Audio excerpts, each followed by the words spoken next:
Services and Contractors Limited. Premium Electrical Services and Contractors Limited group nene naye nga tudiringira mu byamasanyalaze ne solar. Nga tugamba nti nno twewaayo okuleeta solar ku bbeeyi esobozeka oba ku bbeeyi ejja mu nsawo ya buli muntu. Tulina solar panels eza size ennene ne size entono. Tukola ku both industrial ne domestic. Nga domestic wano mwe muli ewaka naye nga industrial mwe mubeera companies, factories n'amasomero. Tulina solar panel ekika kino nga yeno ennene gye tulinawo sofa naye nga n'entini zonna zibeerayo wali wansi ku dduuka lyaffe w'oyingirira era ekipande obeera okiraba kya Premium Electrical Services and Contractors. Premium Electrical Services yatandika 2010 nga yali sole company but then ne upgrading mu 2018 nebeera registered company era it is a registered company. Premium Electrical Service tulina edduuka mu Kampala edduuka eddene waneeno kulemsabala tulinawo nga branch olw'ensonga nti n'ekkubo lyaffe terinaba kuba nga litereezebwa netugamba nti ebintu byaffe tujja kuba nga tuletako bitono paka nga ekkubo limaze otereezebwa. Edduuka lino lisangibwa ku Energy Center room number L230 plot 12249 Kampala. Premium Electrical Services tetukola ku solar panels zokka, tukola n'okuwayaringa housing, ennyumba, okuwayaringa amasanyalaze ate nga tulina ne inverters wamu ne batteries za solar byonna nga bibeera ku mutindo omulungi ate ogw'amaanyi.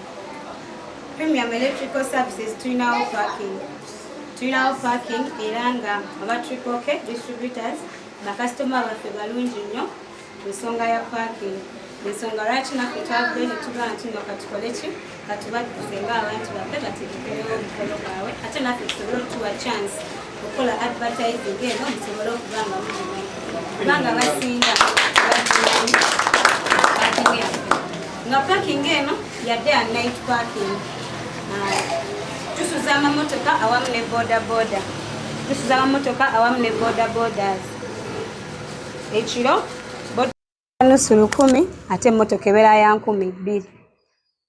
Premium Electrical Service Elastic Group yemu tulina n'ekifo kino nga osobola otegekerawo omukolo okugeza birthday, olina baby shower, olina meetings zo kyekifo kinene kye tulina naye nga with time kijja kubeera nga kya upgrading nga tukikola bulungi nga we nabagambye ku nsonga ey'ekkubo nti nno yekyatusibye tetunaba kubeera nga tukitegeka bulungi naye nga mu biseera ebijja kijja kubeera nga kituukanya ddala ku mutindo gw'alina birthday, alina baby shower, olina meeting za kwanjula, meeting za mukolo ki osobola okujja ne tukuwa eyo offer ey'ekifo just ng'ogula kyakunywa we n'obeera ng'otulawo n'abantu bo.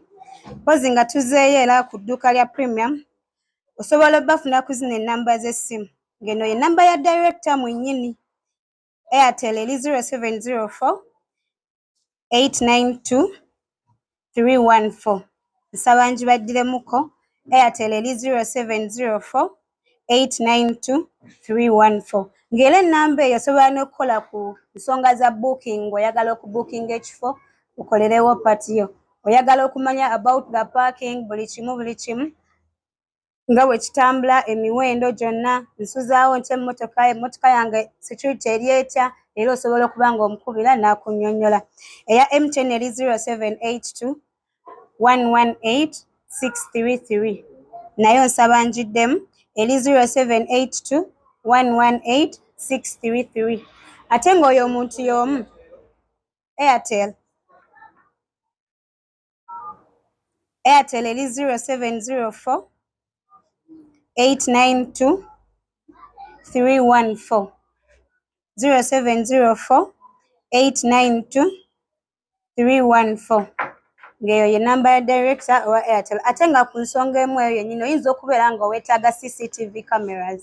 Tudiringa ne mu CCTV cameras ye kennyini ye yeesitukira n'ajja ku ground n'akola installation n'akola wiring buli kimu n'akikolera. Osobola okuba ng'oyagala zino cameras ezirabibwa abantu oli n'ategeera nti nno waliwo cameras ate ne tuba na ziri cameras eziri invisible ng'omuntu tasobola kumanya nti n'ekifo kirimu cameras. Kino kiba kituyamba ku security.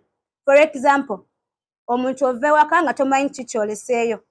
Oleseeyo omuntu kale wamuleeta kukola naye nga tomwesiga bulungi oba n'abaana. Osobola okukwatako kamera katini nnyo n'okateeka waka nga naye kennyini tategedde nti nawaka waliwo ki? Waliwo kamera. Ku bbeeyi eyaki?